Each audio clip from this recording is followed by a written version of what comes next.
அந்த படத்துல இன்னைக்கு பிரபலமா உள்ள பல இயக்குனர்கள் உங்ககிட்ட உதவி இயக்குனரா பணியாற்றினாங்க. ஆமாம் ஆமாம். சுந்தர் சி, சுராஜ், பிரபு சாலமன் 3 பேரும் அந்த படத்தில். பிரபு சாலமன் வந்து கிளாப் பாய். கிளாப் பாய் மட்டும் இல்லை, இவருக்கு நம்ம சரத் சாருக்கு டூப்பு. ஓ! ஆக்சுவலாக அந்த படத்தில் வந்து டபுள் ரோல் ஆமா. கேரக்டர்னாலே ம்.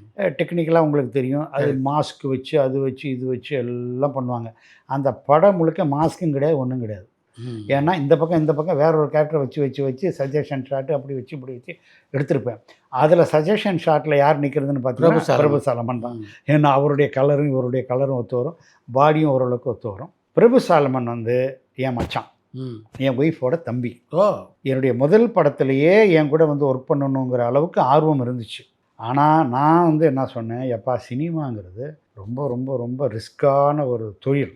நானே பாரு இன்ஸ்டியூட் நான் முடித்தது எந்த வருஷம், இப்போ தான் நான் வந்து டைரக்ட் பண்ணுறேன். இத்தனை வருஷம் நான் வந்து போராட்டம். அதனால் நீ வந்து என்ன பண்ணு, ஒரு ஜாபில் செட்டில் ஆகிட்டு அப்புறம் ஃப்ரீயாக இருக்கும்போது சினிமா ட்ரை பண்ணு. பார்த்தா நான் சேர்த்துக்க மாட்டேன்னு சொல்லிட்டு ஒவ்வொரு பக்கமாக சுற்றிக்கிட்டு இருக்காப்புல. எப்படியாவது சினிமாவில் வரணும் அப்படிங்கிறதுக்கு ஒரு ஆர்வத்தில். அப்புறம் 2வது படத்துக்கு வந்து அதையே சொல்லும்போது எனக்கே புரிஞ்சிருச்சு. இப்போ வந்தே தீர்வேன்னு சொல்லிட்டு நிற்கிறதுனால எப்போ வந்துருன்னு சொல்லிட்டு அப்படி வந்தது தான் நம்ம அண்ணாச்சியில் கிளாப் பாய். ப்ளஸ் வந்து சரத் சாருக்கு டூப்.